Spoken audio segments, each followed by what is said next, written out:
काय सुंदर सुंदर फ्रायम्स आहेत पहा. तुम्हाला हे तांदळाचे वाटतील, पण हे आहेत उपवासाचे साबुदाण्याचे फ्रायम्स. असे वेगवेगळ्या डिझाईनचे, कलरचे असे हे साबुदाण्याचे फ्रायम्स बनवलेले आहेत.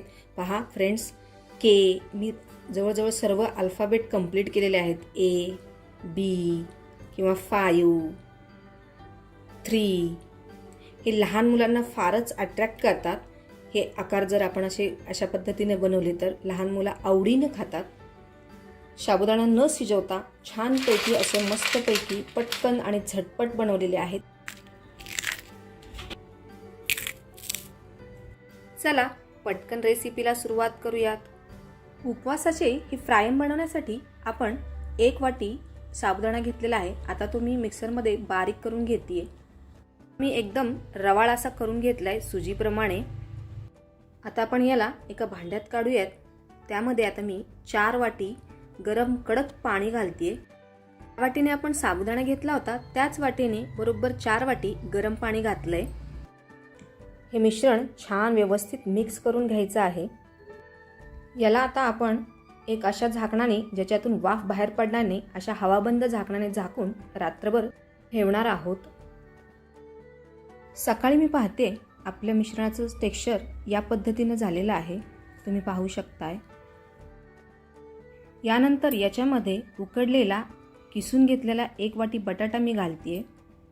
ऑप्शनल आहे. तुम्हाला फक्त जर साबुदाण्याचेच बनवायचे असतील तर तुम्ही फक्त साबुदाणाही वापरू शकता. चवीपुरतं मीठ घालतेय.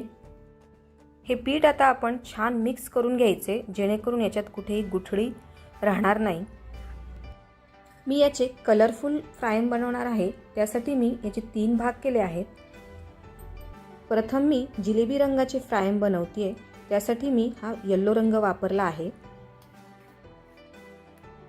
फ्रायम बनवण्यासाठी मी अशा प्रकारची दुधाची पिशवी घेतली आहे.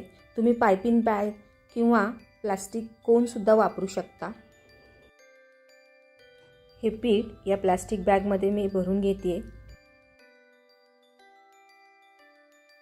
बॅग आता आपण रबराने किंवा दोऱ्याने छान पॅक करून घ्यायची आहे, बंद करून घ्यायची आहे. आता मी कात्रीने एक छोटा कट कापून घेतेय. प्रथम मी असे छोटे छोटे असे जिलेबीचे आकार काढलेले आहेत. मला जसे जमतील तसे मी हे प्रयत्न केलेला आहे.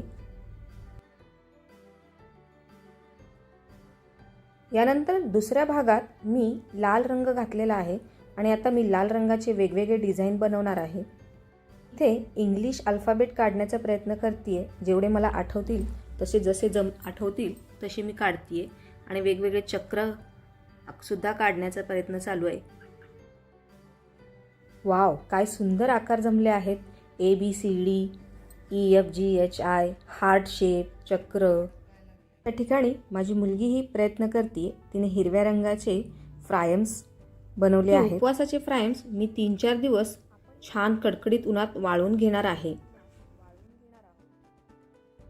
उपवासाचे फ्रायम छान वाळलेले आहेत. वाव, काय सुंदर सुंदर शेप्स आहेत पहा. K, S, 5, J. फारच सुंदर दिसत आहेत. आता आपण हे तळून पाहूयात. या जिलेबीचा आकार तर पूर्णपणे डबल झालेला आहे. तुम्ही पाहू शकताय किती छान फुलली आहे ती. रेसिपी तुम्हाला आवडली असेल तर चॅनलला नक्की लाईक करा, शेअर करा आणि सबस्क्राईब करा. आपण एक फ्रायम तोडून पाहूया. वाव, काय कुरकुर आवाज येतोय आणि एकदम खुसखुशीत झाले. अगदी झटपट बनणारे साबुदाणा पापडचे उपवासाचे हे फ्रायम्स तुम्ही यावर्षी नक्की ट्राय करा आणि कसे झाले हे कमेंटमध्ये मला नक्की कळवा. परत भेटूयात अशाच एका नवीन रेसिपीसहित. तोपर्यंत मस्त खा, स्वस्त रहा. धन्यवाद.